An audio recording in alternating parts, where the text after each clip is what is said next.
Long ago in the land of Judea, there ruled a king named Herod. Known as Herod the Great, he was a ruler who had clawed his way to the throne through political cunning, alliances, and even violence. Though his reign was marked by great wealth and architectural wonders, including the rebuilding of the temple in Jerusalem, it was also filled with cruelty.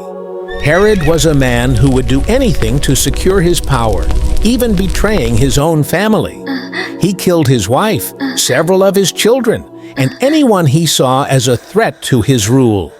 His paranoia and desire to stay in control led him to do unspeakable things, but none more horrifying than what he would do when he learned of the birth of a child he believed could rival him. Meanwhile, far from Herod's palace, a group of wise men, known as the Magi, journeyed from the east. Guided by a remarkable star in the sky, they believed it signaled the birth of a great king, a ruler who would change the world. The Magi were well versed in ancient prophecies, including the one from the book of Numbers, which spoke of a star rising from Jacob, heralding the coming of a king from Israel. A star will come out of Jacob, a scepter will rise out of Israel. Numbers 24:17. Believing this new king would bring profound change, the Magi followed the star across deserts and mountains, eventually arriving in Jerusalem. There they asked, "Where is the one who has been born King of the Jews? We saw his star when it rose and have come to worship him."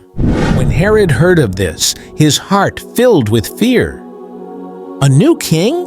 The thought of anyone challenging his throne terrified him. Having built his reign on bloodshed and manipulation, he feared a rival could undo everything he had worked for. Herod summoned the chief priests and scribes, who told him that the Messiah was prophesied to be born in Bethlehem. "But you, Bethlehem, in the land of Judah, are by no means least among the rulers of Judah, for out of you will come a ruler who will shepherd my people Israel." Matthew 2:6. Pretending to want to worship the child, Herod sent the Magi to Bethlehem with instructions to return once they found him. But deep down, he harbored no such intention. He wanted the child dead to ensure his own reign would remain unchallenged. The Magi likely arrived when Jesus was around 1 or 2 years old, not a newborn in a stable as often depicted. They found him in a modest house with Mary and Joseph. With reverence, they offered gifts of gold, frankincense, and myrrh, recognizing the true king in this humble child. After being warned by God in a dream of Herod's intentions, they returned home by another route, keeping the child's whereabouts hidden. Enraged at being outwitted, Herod took ruthless action. In a horrifying display of cruelty, he ordered the massacre of all male children under the age of 2 in Bethlehem, hoping to eliminate the threat of this child king. This tragic event became known as the Massacre of the Innocents. Determined to extinguish this threat, he issued a chilling command. To every corner of Bethlehem and its surroundings, let our forces move swiftly. Seek out every young boy, every child under 2 years old. Eliminate them all. Leave no trace of this so-called whole king.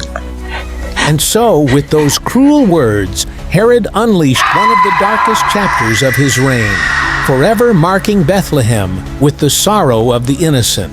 Though this story is recorded only in Matthew's Gospel and debated by historians, it highlights Jesus' role as the long-awaited Messiah and Herod's deep fear and ruthlessness. Despite all his power, Herod could not thwart God's plan. An angel appeared to Joseph in a dream, warning him to flee to Egypt with Mary and Jesus, far from Herod's reach. The angel said, "Get up, take the child and his mother and escape to Egypt. Stay there until I tell you, for Herod is going to search for the child to kill him." Joseph and Mary followed the angel's command, taking Jesus to Egypt, where they stayed until Herod's death, when Jesus was likely around 4 or 5 years old.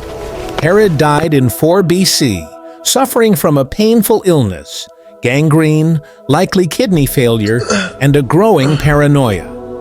His reign of fear and violence came to an end, but despite all his power and cruelty, he could not stop the true king from fulfilling his purpose.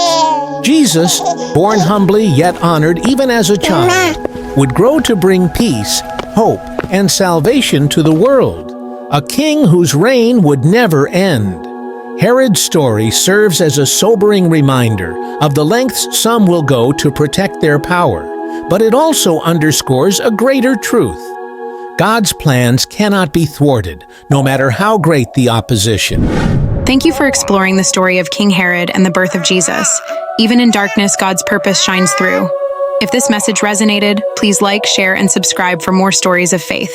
See you next time.